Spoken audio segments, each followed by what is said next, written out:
말씀 사도행전 13장 1절서부터 12절 말씀입니다. 사도행전 13장 1절서부터 12절 말씀 우리 한 절씩 교독하고 나아가도록 하겠습니다. 안디옥 교회에 선지자들과 교사들이 있으니 곧 바나바와 니게르라 하는 시므온과 구레네 사람 루기오와 분봉왕 헤롯의 젖동생 마니엔가 및 사울이라.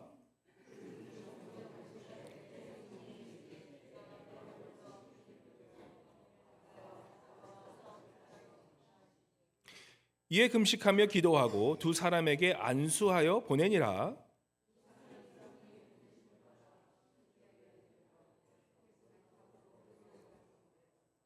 살라미에 이르러 하나님의 말씀을 유대인의 여러 회당에서 전할세 요한을 수행원으로 두었더라.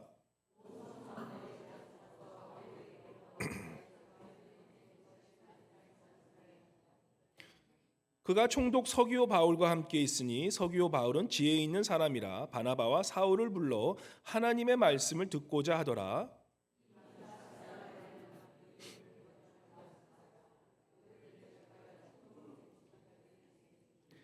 바울이라고 하는 사울이 성령이 충만하여 그를 주목하고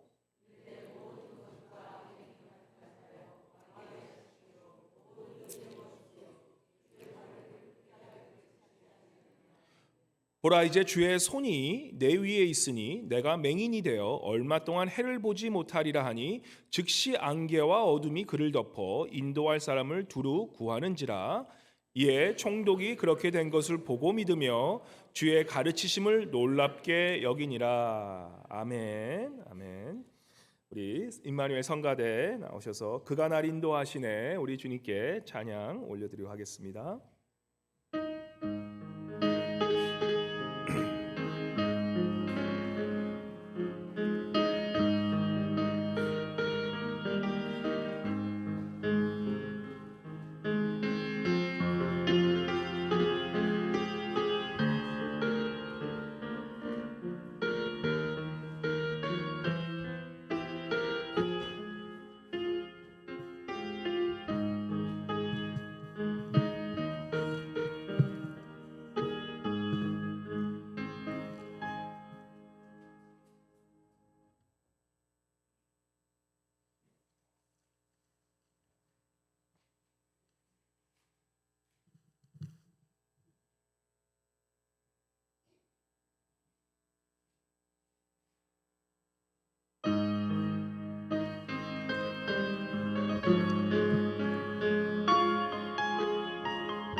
주여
자, 함께 주님께 다시 한번 영광의 박수 올려드리겠습니다. 감사합니다.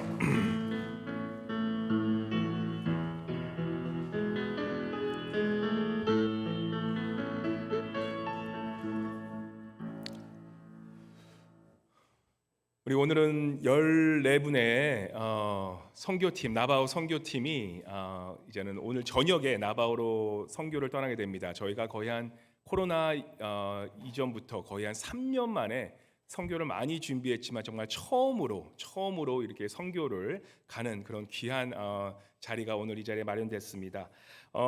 이 나바오 언어가 굉장히 힘든 언어라서 이 세계 전쟁, 2차 세계 전쟁 당시에 나바오 언어가 이 미국의 이 시크릿 코드, 이 암호 비밀로 이렇게 암호 그런 코드로 쓰여져서 전쟁을 이기는데 크게 아주 이바지한 그런 언어라 그럽니다. 그래서 이 나바오 언어가 쉽지 않은 언어인데 오늘 우리가 나바오 선교 가시는 팀도 있고 또 우리가 또 다른 문화를 배우면 참 좋으니까 그래서 오늘은 나바오 언어로 인사를 한번 해보도록 하겠습니다. 제가 이걸 배웠는데 이게 액센트가 굉장히 힘든 언어예요. 그래서 제가 틀려도 하여튼 이 발음은 비슷합니다. 이 액센트 틀려도 발음은 비슷하니까 안녕하세요는 뭐라 그러냐면 한국말로 쉬워요. 한국말로는 야태예요. 야태. 그래서 우리 한국말 되게 쉬워. 영어로 하면 힘든데 한국말은 오히려 쉬워요. 태는 어떻게 기억하시면 돼요?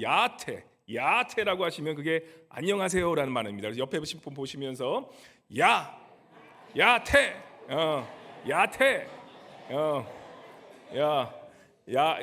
야패라고 그러지 마시고 야태. 하나만 더 배워볼게요. 우리 감사합니다. 감사하다를 나바오로 뭐라 그러냐면 이것도 쉬워요. 한국말로 하면 쉬워요.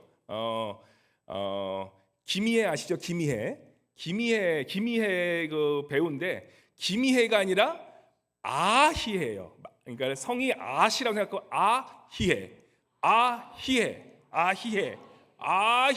아희애는 땡큐. 아희애 이렇게 쉬우시겠죠? 그래서 옆에 분에게 감사합니다 한번 인사해 볼게요. 아희애.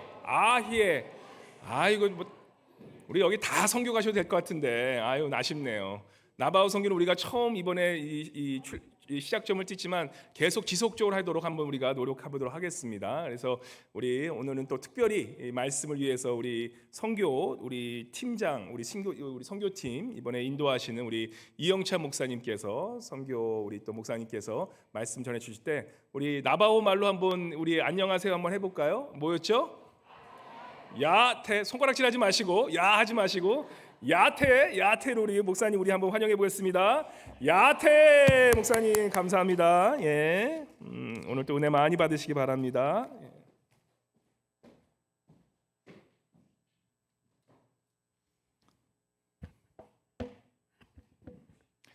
잠시 기도하겠습니다. 하나님 아버지, 오늘 아리조나 나바오 선교팀 파송 예배로 드려지게 하시며 감사합니다. 아무 쓸모없는 저희를 불러서 하나님이 기뻐하시는 선교에 동참할 수 있게 하시며 감사드리고 저희는 오로지 하나님께 영광 돌리기를 소원합니다. 예수님 이름으로 기도합니다. 아멘. 할렐루야. 오늘 설교 제목은 바나바와 사울을 파송함입니다. 그 선교의 모범적인 교회인 그 안디옥 교회에서 바나바와 사울을 성령님의 인도로 파송하는 그런 내용입니다. 오늘 아리조나 나바호 선교팀 나바호 선교가 14명의 그 드림팀으로 구성되어 있습니다. 그래서 오늘 밤 드디어 출발하는데 오늘 말씀을 통하여서 선교가 무엇인지, 선교를 왜 해야 되는지를 먼저 돌아보고 그 다음에 우리가 가서 선교할 나바호 원주민은 누구인지 보도록 하겠습니다. 그리고 그 다음에 오늘 본문 말씀을 통하여서 그 바나바와 사울을 파송한 그런 과정을 돌아보고 그리고 그들의 첫 선교지였던 구브로에서 그런 한 사역을 돌아보면서 다 같이 은혜 받기를 원합니다. 먼저 선교에 대해서 돌아보겠는데요. 작년에 저희 교회에서 한국 IMB 소속 우리 서른 선교사님과 함께 13주간의 장기간에 걸쳐 가지고 온라인으로 그 선교 세미나를 가졌습니다. 그래서 저희 교회의 선교의 기반이 잘 다져졌는데 처음 시작할 때 36분이 시작하셨습니다. 그런데 한국 IMB에서 좀 그 의아해 하셨어요. 도대체 몇 분이나 마치실까 하면서 그 중도 탈락을 많이 염려하셨는데 마지막에 그까지 마치신 분 봤더니 사정상 세 분이 빠지시고 나머지 분들은 다 완주를 하셨습니다. 그래서 모두가 다 우리 알래스카 동양선교교회 그 성도님들의 그 저력에 감동을 받으셨습니다. 그래서 먼저 지난 그 세미나에서 그 중요한 내용만 한번 돌아보도록 하겠습니다. 먼저 선교를 왜 해야 되는지 우리 잠언 29장 18절 한번 좀 띄워 주십시오. 29장 18절 우리 같이 읽겠습니다. 시작. 묵시가 없으면 백성이 방자에 행하거니와 율법을 지키는 자는 복이 있느니라. 여기서 묵시라는 말은 비전입니다. 비전인데 예언적 비전을 말하고 있는 것입니다. 앞으로 되어질 일을 바라보는 것이죠. 다음 달에 이루어질 일, 5년 뒤, 10년 뒤 그런 일에 뒤에 이루어질 일들을 바라보는 것입니다. 그래서 아브라함은 무엇을 바라보았습니까? 아브라함은 그 하늘의 별들을 바라보았습니다. 모세는 적과 꿀이 흐르는 땅을 바라보았고요. 또 하박국은 여호와의 영광을 인정하는 것이 그 물이 바다를 덮는 것 같은 것을 보았고, 사도 요한은 계시록에서 모든 민족이 어린 양 앞에 예배를 드리는 것을 보았습니다. 그런데 이런 비전이 없는 사람은 어떻게 되냐 하면은 오늘 아까 읽은 말씀과 같이 방자히 행한다고 이렇게 기록이 되어 있습니다. 방자히 행한다는 것은 포기하다, 낙심하다 또는 망하여 버리다 하는 그러한 뜻입니다. 그럼 이 비전이 중요한데 이 비전이 어디서 나오는지 우리 디모데전서 2장 4절을 한번 같이 읽어보겠습니다. 2장 4절 디모데전서 2장 4절 시작. 하나님은 모든 사람이 구원을 받으며 진리를 아는 데에 이르기를 원하시느니라. 비전의 출처는 하나님이십니다. 그래서 하나님 마음은 뭔가 하면은 모든 사람이 구원을 받으며 단 한 명도 멸망에 이르기를 원치 않으시는 것이 하나님의 마음인 것입니다. 그래서 우리 주님께서도 이런 하나님의 마음으로 인하여서 마태복음 28장에 우리에게 지상 대사명을 주셨습니다. 우리 마태복음 28장 19절 한번 같이 읽겠습니다. 시작. 그러므로 너희는 가서 모든 민족을 제자로 삼아 아버지와 아들과 성령의 이름으로 세례를 베풀고 그래서 예수님께서는 저희들에게 명령하신 말 마지막에 승천하시기 전에 저에게 명령하신 말씀은 가서 모든 족속을 제자로 삼으라고 했습니다. 양적으로는 모든 족속이고 질적으로는 제자를 삼으라고 명령을 하셨습니다. 그리고 선교 세미나를 통하여서 저희가 몇 가지 중요한 개념을 배웠는데 첫 번째로는 전도나 구원은 아버지의 일이라는 것입니다. 아버지의 일이라는 것입니다. 나의 일이 아닙니다. 하나님의 일입니다. 그래서 몇몇 선교 팀원분들께서 이렇게 저한테 말씀해 주셨어요. 저는 할 수 있는 것이 아무것도 없습니다. 어떻게 갈 수 있을까요? 이렇게 말씀해 주셨는데 전혀 염려할 것이 없습니다. 내가 하려고 하면은 두려움이 생기지만은 하나님이 해주시는 것, 하나님의 일이기 때문에 저희는 그냥 담대히 나가서 하나님의 일에 동참하는 것이 저희의 하는 것입니다. 두 번째로 선교지에는 저희가 홀로 가는 것이 아니고 가면은 그곳에 하나님께서 예배해 주신 분들이 계십니다. 그것을 POP라고 합니다. Personal Peace, 평화의 사람이라고 하는데 선교지에는 다 그런 사람들이 꼭 하나님께서 준비해 놓으셨습니다. 그래서 저희들이 선교 가서 하는 것은 그 사람들을 만나는 것이 저희들의 할 일입니다. 그리고 세 번째로는 상황화, 플랫폼, 기차에 이렇게 플랫폼을 타고 가는 것, 기차에 올라가는 것처럼 저희가 선교를 갈 때 그냥 가는 것이 아니고 그 선교의 사람을 알고 이해하고 가는 것이 먼저 선제가 되어야 됩니다. 왜냐하면은 우리가 그 사람을 알 때 그 사람들을 사랑할 수 있기 때문입니다. 선교는 무조건 정해진 틀에 따라서 일률적으로 하는 것이 아니고 현지 상황에 맞게 유연하게 꼭 필요하게 적절하게 저희는 대응해야 되겠습니다. 그리고 또 이렇게 저희에게 선교로 불러주셨는데 하나님께서는 모든 것을 하실 수 있으시죠. 그렇지만은 저희를 초청하셔서 불러주셔서 같이 일하자 하면서 나중에 같이 상을 나눠주기를 하나님께서는 계획하고 계십니다. 그래서 그 다음에는 이 상황화 그들이 무엇인지 알기 위해서 나바호 원주민들 또 더 크게는 아메리카 원주민들이 누구인지 한번 알아보았습니다. 저희들이 그 미국 인디안들을 원주민이라고 부르는데 원주민은 바로 원주인입니다. 이 땅의 원래 주인이 원주민인 것입니다. 저희가 가는 곳은 아리조나 나바호 부족입니다. 그곳은 그 인구는 한 30만 명 되는 인구인데 인디안 부족의 전체가 565 부족이 있다고 합니다. 그 중에서 가장 큰 부족이 나바호 부족입니다. 남쪽에 가보면은 아리조나 있고 뉴멕시코 있고 그 위에 유타, 콜로라도가 있는데 그 접경 지역이 있는데 그곳에서 그 사람들이 살고 그 사람들의 사는 면적은 남한 면적의 한 70% 정도가 되는 커다란 면적입니다. 그래서 면적은 큰데 쓸모가 없는 땅입니다. 그 사막과 같이 황량한 그런 땅입니다. 나바호 원주민들을 보면서 저는 참 알래스카 원주민하고 참 유사한 점이 많다 이렇게 생각했습니다. 나바호 원주민들의 언어가 있는데 그것을 그 분석해 봤더니 그 알래스카 사람들 또 그 캐나다 서북부에 있는 사람들 그 사람들의 언어인 아타바스칸 언어에 속하기 때문에 그 나바호 사람들은 알래스카 사람들이 한 1300년도에 남쪽으로 이주한 사람들이라 이렇게 그 학자들이 추정하고 있습니다. 그 보호구역에 사는 사람들의 삶은 굉장히 어렵습니다. 실업률이 56%, 또 극빈자 가정이 43%, 그리고 주민의 3분의 1은 전기의 혜택도 받지 못하고 있습니다. 그래서 그 플로리다에 태풍이 와서 그 전기가 끊어졌다고 하는데 그 사람들은 아예 전기를 받지도 못하는 그런 사람들이 태반이었습니다.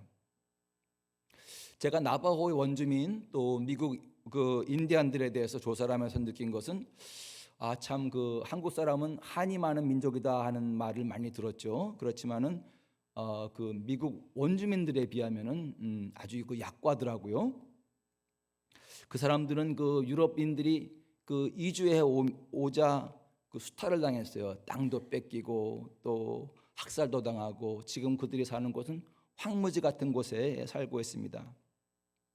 저희가 이번에 방문할 그 이영호 선교사님은 나바호에서 10년 이상 그 선교사 사역을 하고 계신데 이분들을 뭐라 그러냐면은 상처 입은 자존심이라고 부르고 있습니다.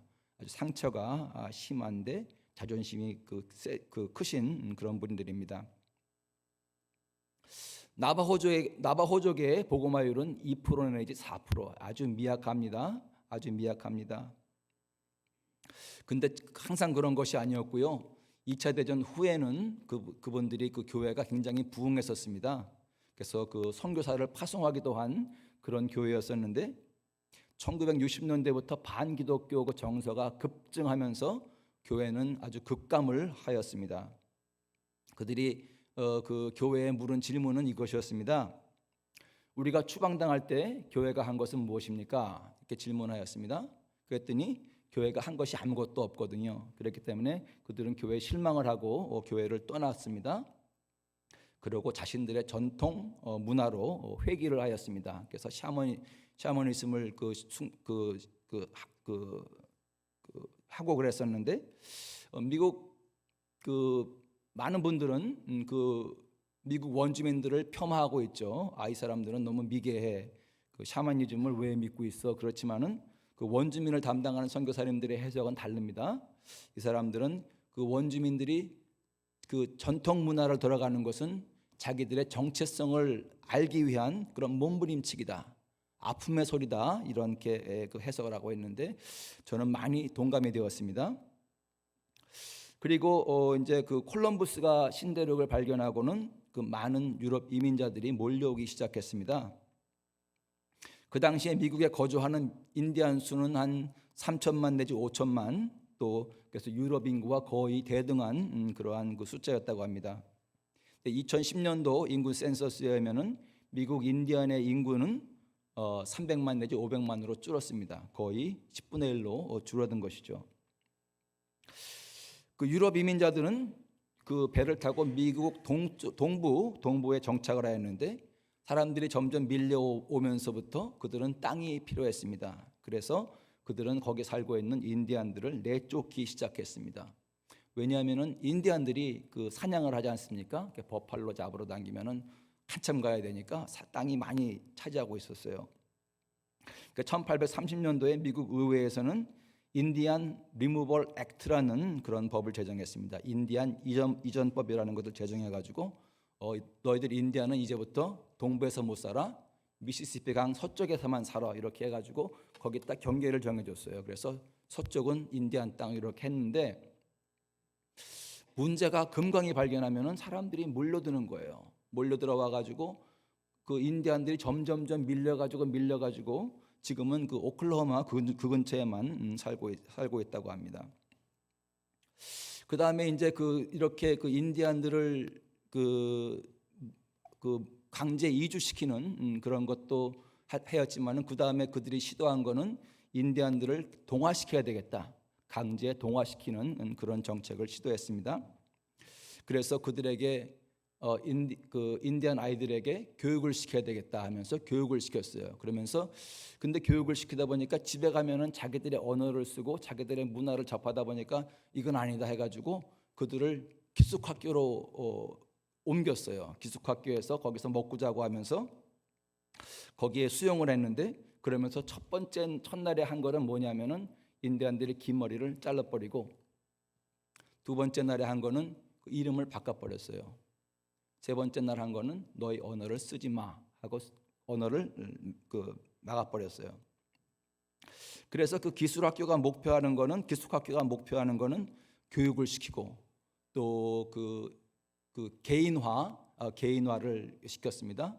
또 그리고 기독교인을 만들려고 했고 또 미국인을 만들려고 했어요. 왜냐하면은 그들을 합리적으로 생각해가지고 우리 동화하게 만들고 또 인디안들이 공동체로 같이 이렇게 사는 거는 좀 뭉치게 되니까 안 되니까 잘라버리자 해가지고 개별주의 인디비주얼라이제이션을 시작했고 그 다음에 거기 그 위에다가 기독교인 또 미국인 만들자 이렇게 하였습니다.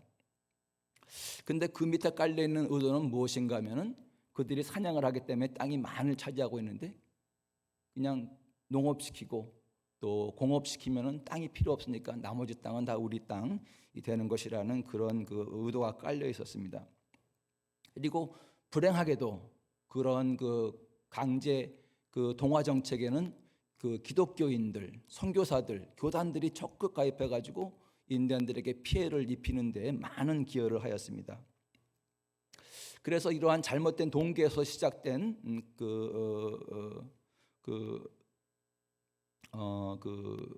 동화 정책은 실패했죠. 실패했습니다. 그래서 법정 소송에 가가지고 결과는 원주민들이 승소했습니다. 그러니까 정부와 교회의 배상 책임을 다 했습니다.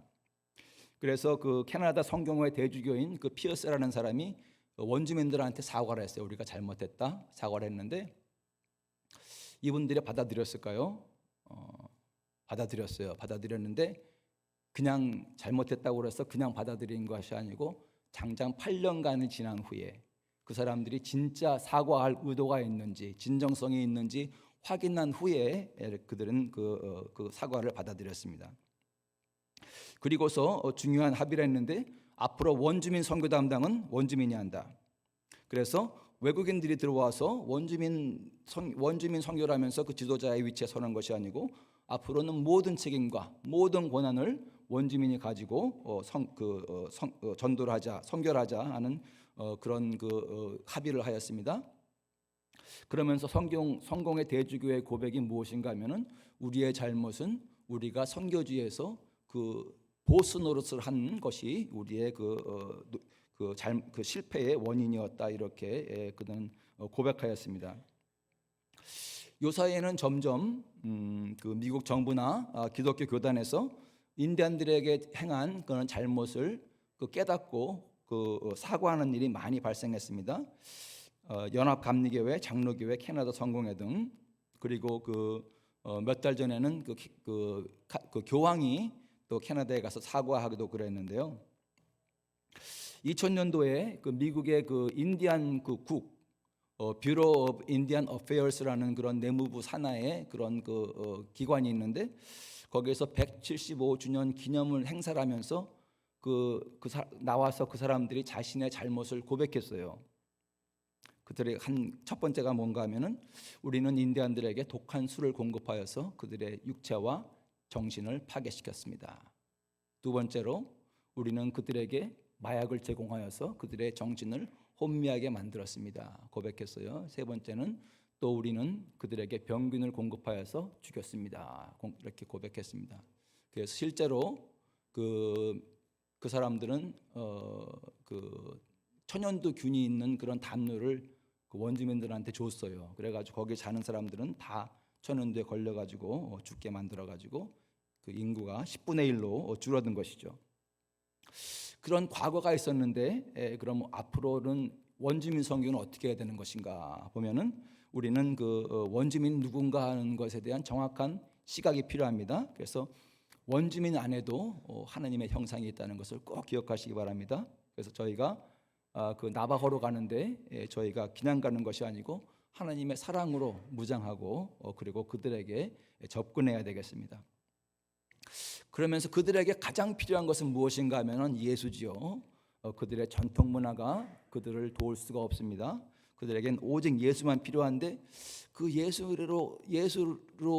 예수를 받아들이는 그 길이 그 이전에 미국 정부 또 기독교 단체 선교사들에 의해 가지고 꽉 막혀 버렸어요. 꽉 막혀 버렸어요. 참 안타까운 일인데 그 나바호에 지금 그 이영호 선교사님은 지금 무슨 일을 하시냐면은 그곳에서 한방으로 침을 놔주시면서 치료를 해주십니다.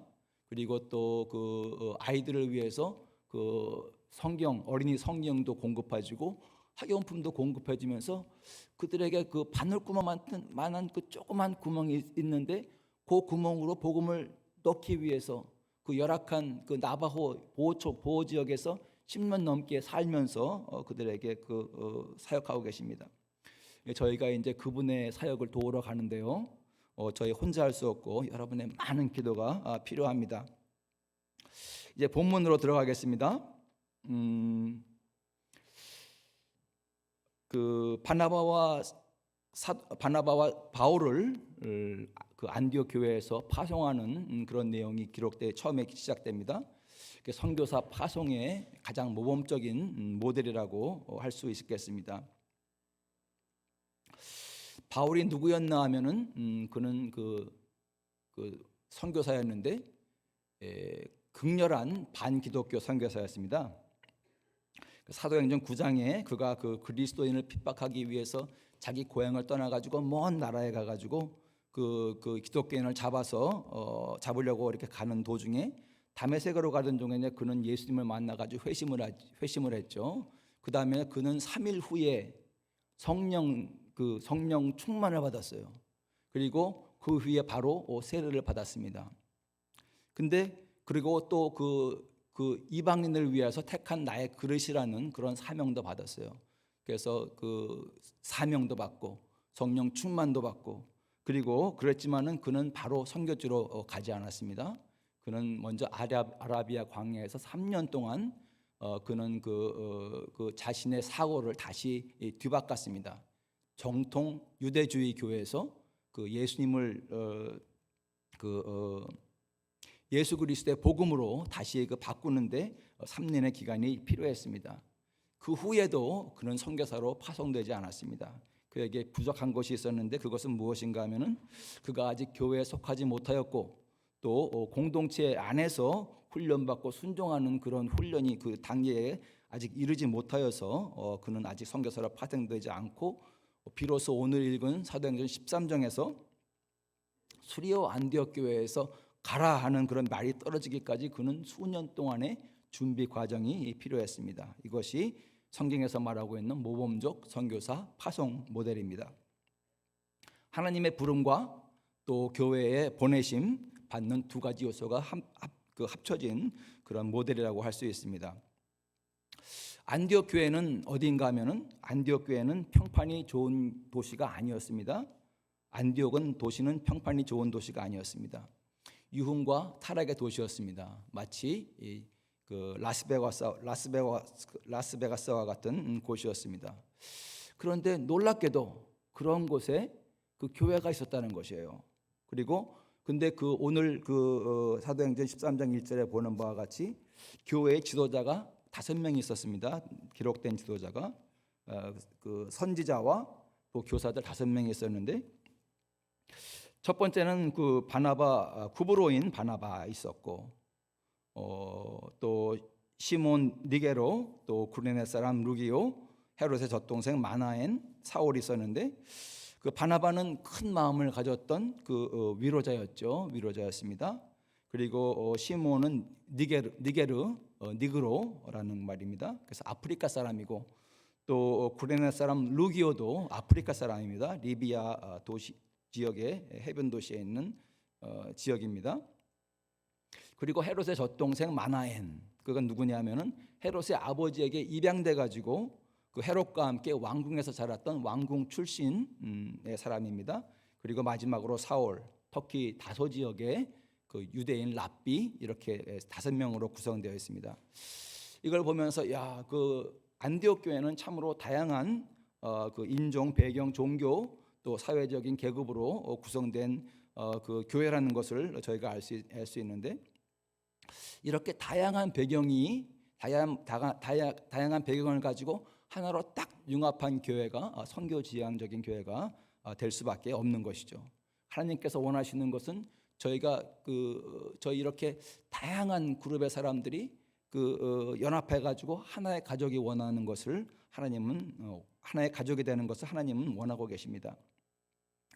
우리 2절 한번 같이 읽어보겠습니다. 2절 시작.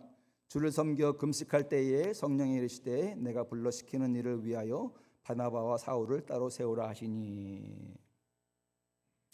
하나님께서 드디어 말씀하셨습니다. 바나바와 사울을 따로 세우라. 근데 그 전에 그 말씀을 듣기 위해서 그들이 한 일이 있죠. 그것이 무엇입니까? 주를 섬겨 금식을 하였습니다. 그래서 기도와 예배로 그 하나님을 섬기고 금식하였다고 하였습니다. 그때에 성령님께서 말씀을 하셨습니다.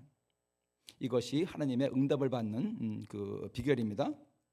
금식하고 기도하고 하나님을 섬기고 온전히 집중하여서 하나님 저에게 말씀해 주십시오. 제가 순종하겠습니다. 이렇게 말할 때 하나님께서 응답을 빨리 주시는 것이죠.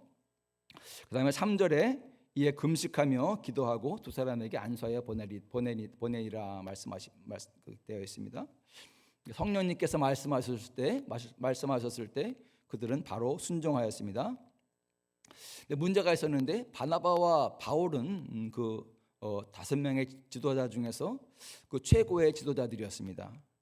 그래서 그 하나님께서 말씀하시자 그 가장 좋은 지도자들을 보내는 그런 그 아픔이 있었지만은 그들은 순종하면서 다시 또 금식하고 기도하면서 안수하여 보냈다고 되어 있습니다. 여기 안수하였다는 의미를 한번 돌아보기를 원하는데요. 기독교에서 행하는 가장 귀한 관례입니다. 그 안수를 하면서 안수하는 사람과 안수 받는 사람이 동일시하는 그러한 행위입니다. 그래서 우리가 안수를 할 때 당신은 우리 공동체의 일부입니다. 우리는 다 한 몸으로서 우리와 당신은 하나입니다 하는 그런 뜻입니다. 또 다른 관점으로는 주님, 우리는 영뿐만 아니라 그 육체도 가지고 있습니다. 우리가 이 사람에게 안수할 때에 우리가 손을 통하여서 하나님의 영을 보내주십시오라는 그러한 뜻도 포함되어 있습니다. 전에 저희 교회에서 장로님과 권사님이 계셨는데 비즈니스를 크게 하고 계셨어요. 그래가지고 아침 일찍 나갔다가 밤 늦게 들어오셔가지고 자녀를 보기가 힘들었습니다. 그래서 그 밤에 들어오면은 그 장로님이 하신 것은 무엇인가 하면은 장로님과 권사님이 그 방에 아이들 자는 방에 들어가 가지고 그 아들 발을 붙잡고 기도했어요. 그 낮에는 볼 수가 없지만은 우리는 하나이고 또 하나님의 영으로 그들을 지켜주세요 하는 그런 기도를 하였을 것입니다. 그 두 자녀가 잘 자랐고 부모를 공경하고 또 둘 다 변호사가 되었어요. 근데 아들 변호사는 수년 전에 그 삼성과 애플 사이에 그 특허 분쟁이 있었을 때 삼성 측 변호인단에 포함된 그런 사람이었습니다. 그 다음에 4절부터는 파송 선교사들이 사역에 대해서 나와 있습니다. 4절에서 지중해에서 배를 타고 구브로로 갔죠. 구브로로 가가지고 그들이 한 선교 방법을 보면서 어떤 그 사도 바울의 선교 전략은 무엇인가 한번 보겠습니다. 우리 5절 한번 같이 읽겠습니다. 5절 시작. 살라미에 이르러 하나님의 말씀을 유대인의 여러 회당에서 전할세 요한을 수행원으로 두었더라. 첫 번째로 저희가 볼 수 있는 것은 그들은 혼자 가지 않고 그룹으로 갔습니다. 그러면서 바나바, 바울, 또 요한 이렇게 함께 그 선교를 갔습니다. 혼자 가지 않고 마치 예수님께서 제자들을 둘씩 보내신 것과 같이 그룹으로 갔습니다. 두 번째로는 그들은 하나님의 말씀을 그 유대인의 회당에서 전했습니다. 그래서 그들의 그 말씀을 전한 대상은 어른들이었다는 것이죠. 어른들이어서 거기서 그들이 선교지에 가가지고 주일학교를 시작한 것이 아니고 또 그들은 또 구제 사역이나 또 정치적 사회적인 그런 그 개혁을 시도하지 않았습니다. 그들은 바로 본질로 들어가서 하나님의 말씀을 전했습니다. 그걸 보면서 그 케냐의 이원철 선교사님을 생각했습니다. 이전에 저희 교회에서도 지원을 하였다고 하는데 박보영 목사님께서 이원철 선교사님에게 물으셨다고 합니다. 내가 케냐에 가는데 뭘 좀 가져가서 도와줄까 이렇게 물어봤답니다. 그랬더니 선교사님의 대답은 복음만 가지고 오세요. 물질과 복음을 같이 가져오면은 사람들이 물질만 받고 그들이 변질된대요. 그래서 복음은 신경을 안 쓴다고 합니다. 그래가지고 관심이 없어지기 때문에 복음만 가지고 오세요 이렇게 말씀을 했다고 해요. 그걸 듣고 참 귀한 선교사님이다 하는 그런 생각을 하였습니다. 선교의 본질이 무엇입니까? 예수님의 복음을 선포하여 가지고 그 사람들로 하여금 그들의 그 죄로부터 구원하는 것이 선교의 본질인데 참 그 좋은 그런 그 방법이라고 할 수가 있겠습니다. 그리고 또 하나 알 수 있는 것은 저희가 그 여러 회당에서 전했다고 그랬죠. 하나님의 말씀을. 그래서 그들은 선교팀은 타겟하는 대상이 있었습니다. 그게 지금 누군가 하면은 그 선교팀은 만나는 모든 사람들한테 복음을 전하려고 하지 않았습니다. 전하려고 하지 않고 길가에 있는 생고구마는 건너뛰고 또 그 하나님을 알고 하나님을 두려워하는 유대인의 회당으로 가가지고 그들을 전도했어요. 그래가지고 하나님을 아는데 예수님으로부터 죄 사함을 모르는 그 사람들에게 가가지고 하나님의 말씀을 전했고 거기서 그들은 가장 많은 열매를 맺은 곳이 바로 그것이었습니다. 그들에 가서 하나님의 말씀을 선포하였습니다. 그 다음에 보시면은 선교는 영적 전쟁이라는 것을 알 수가 있습니다. 저희가 복음을 가지고 갈 때 그 지역의 사람들이 막 쌍수를 들고 환영하고 그러는 일은 없을 것입니다. 왜냐하면은 마귀가 제일 싫어하는 것이 선교거든요. 선교입니다. 그래서 무슨 일이 있든지 방해하려고 작정하고 있어요. 우는 사자처럼 저희를 공격할 기회를 찾기 때문에 우리가 그냥 방심하고 그냥 가면은 저희가 당하게 되어 있는데 기도로 철저히 우리는 무장해야 되겠습니다. 우리 에베소서 6장 12절 한번 같이 읽겠습니다. 우리 에베소서 6장 12절 한번 좀 올려주십시오. 에베소 6장 12절. 시작. 우리의 싸움은 혈과 육을 상대하는 것이 아니요 통치자들과 권세들과 이 세 어둠의 주관자들과 하늘에 있는 악의 영을 상대함이라. 그래서 저희는 혈과 육을 상대하는 것이 아니고 또 통치자, 그 권세자들, 또 어둠의 세상 주관자들하고 상대하기 위해서 저희는 가는 것입니다. 그래서 바울과 그 일행에게도 그 악의 영이 있는데 그게 누군가 하면은 유대인 거짓 선지자 마술사였어요. 그래서 그 구브로의 총독인 서기오 바울이 하나님 말씀을 듣고 싶어 했는데 이 거짓 선지자가 방해를 하는 것이에요. 그래가지고 그 사도 바울이 처음으로 이적을 행했는데 무엇인가 하면은 그 거짓 선지자를 장님 만든 것이 사울이 행한 첫 번째 이적이었습니다. 그러면서 거짓과 악행이 가득한 자, 마귀의 자식, 의의 원수 이런 것이 막 침이 꾸진 후에 장님을 만들어 버렸습니다. 다음에 우리 12절을 한번 같이 읽겠습니다. 12절 시작. 이에 총독이 그렇게 된 것을 보고 믿으며 주의 가르치심을 놀랍게 여기니라. 그래서 이게 중요한데요.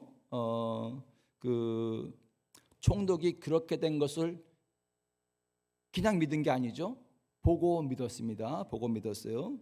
그러면서 주의 가르치심을 놀랍게 여기니라 말씀하셨습니다. 그래서 그 총독은 사울을 통하여서 성령의 능력이 행해지는 것을 보고 나서 바울이 전한 복음을 믿게 되었다고 기록되어 있습니다. 우리가 복음을 전할 때에 그 사람들은 그 결과를 보고 믿게 되는 것입니다.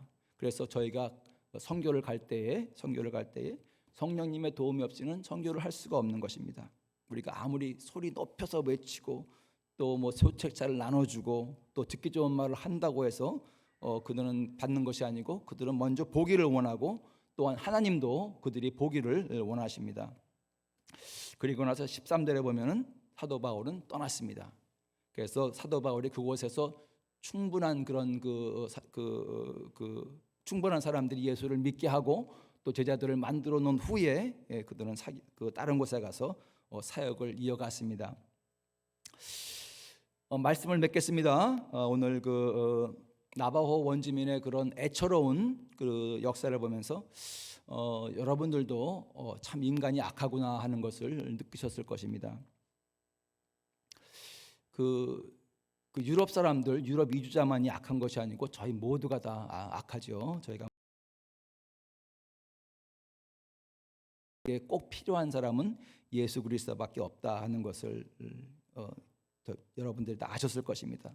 그러기에 저희가 그 선교와 전도를 하게 되었습니다. 오늘 나바호 팀이 오늘 밤 애리조나로 출발을 합니다. 저는 14분이 이렇게 팀을 구성하셨는데 하나님께서 어떻게 이렇게 놀라운 드림팀을 구성해 주셨는지 감탄하지 않을 수 없습니다. 저희 모두가 그 애리조나 나바호 지역으로 가서 그 열악한 환경에서 상처 입은 영혼들에게 사랑을 가지고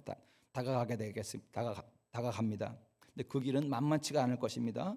마귀는 어떤 일이 있든지 그 일을 방해하려고 노력할 것입니다. 저희는 그 수차례 선교팀 모임을 통하여서 부르짖고 영적 전쟁을 위해서 기도하고 또 새벽 예배마다 참여해서 같이 기도했는데 여러분의 기도가 절대로 필요합니다. 그래서 이 시간 함께 기도해 주시면 감사하겠습니다. 그 기도 제목을 하나가 되어서 주님이 마음을 다스려 주시도록 또 저희 팀이 겸손으로 허리를 동여매고 한 사람도 앞서 나가지 않고 감사의 말 격려의 말을 하도록 또 오직 주님의 마음과 생각과 말씀만 할 수 있는 은혜를 베풀어 주시기를 위해서 기도해 주시고요. 두 번째, 이영호 선교사님 지시에 순종하면서 돕는 일을 잘 감당하도록 또 장거리 여행 중 오가는 길에 안전하고 건강을 지켜주시도록 또 이번 여행으로 선교를 체험하고 하나님의 넓고 큰 은혜를 깨달아 영광과 감사를 올리도록 이 네 가지 제목을 가지고 우리 같이 기도해 주셨으면 감사하겠습니다. 우리 주여 삼창하고 기도하며 나가시겠습니다.